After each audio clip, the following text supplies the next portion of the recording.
Hey everybody, what's going on? My name is Aaron Leyland. I'm a photographer and filmmaker, and I'm here to give you some tips on shooting photos in the mountains. So for starters, the first tip is accessibility, and this is in regards to your camera. I like to have my camera within arm's reach pretty much all the time, and this is because I feel like a lot of the cool moments in snowmobiling happen with like very little notice, whether someone's gonna like jump a cliff or they might get stuck in front of you, or some sort of weather phenomenon might happen. You just want to be able to pull your camera out quick and get the photo, and having the camera near you within arm's reach is the best way to do it, I think. Some ways to carry your camera. You could use like a front pack, which would clip onto the front of your backpack and then give you like really quick access if you're using like a DSLR or like larger size camera. You could put it in a handlebar bag. That's like super convenient depending on how much stuff you have and the size of your camera. Another option could be in your jacket pocket, or if you're shooting with your phone, maybe in your glove box, just to keep it warm and keep the battery nice and charged up. I've been running my camera in my pocket for like the last, 10 years or so, and I feel like it just lends itself to getting those shots that you wouldn't normally get if your camera was stuck in your backpack. As you can see, this one here has had a pretty hard life. It spent about 4 or 5 years in the jacket pocket, taking lots of photos, but definitely taking the handlebars a couple times. So if you're not comfortable throwing your camera in your front pocket, where it can take a bit of bumps and bruises, the handlebar bag is a really good alternative. So the next tip is aspect. And really when I'm out snowmobiling, I'm really just looking for that combination of really good snow and good light. Being that the sun is our main source of light when we're out snowmobiling, I'll usually start my day on the east side of the slopes, and then as the day progresses, work my way over to the west, just following the sun. Usually kind of sticking to like the northerly aspect to find good powder.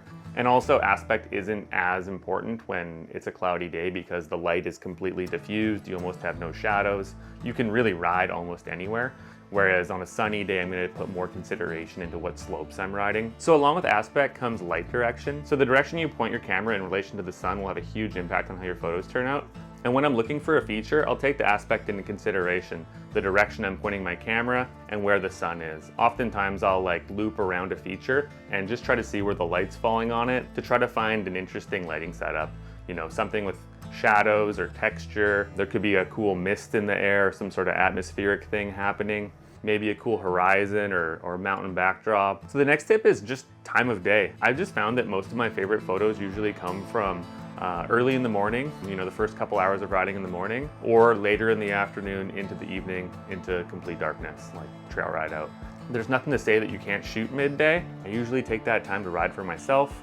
I'll put the camera away, I'll fire up the sled, I'll put some food in the panel, and I'll go for a ride and heat up my lunch and wait for the light to get a little bit lower. If I have to be shooting, I'll go to the trees, I'll look for a big head wall with some shadows on like maybe a really north-facing slope. Anything I can do to just get some more contrast and get away from like the really bright white snow.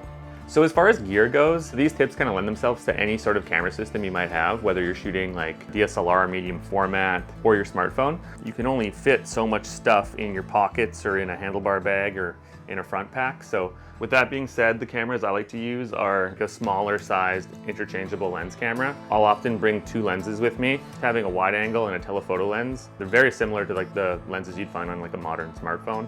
Yeah, just keeping it simple will make it so that you can still ride and have a good time and still get some cool shots. It's really just about being at the right place at the right time and having your camera ready. I hope these tips are helpful, and I hope you can apply them to your everyday riding and get some cool shots out there.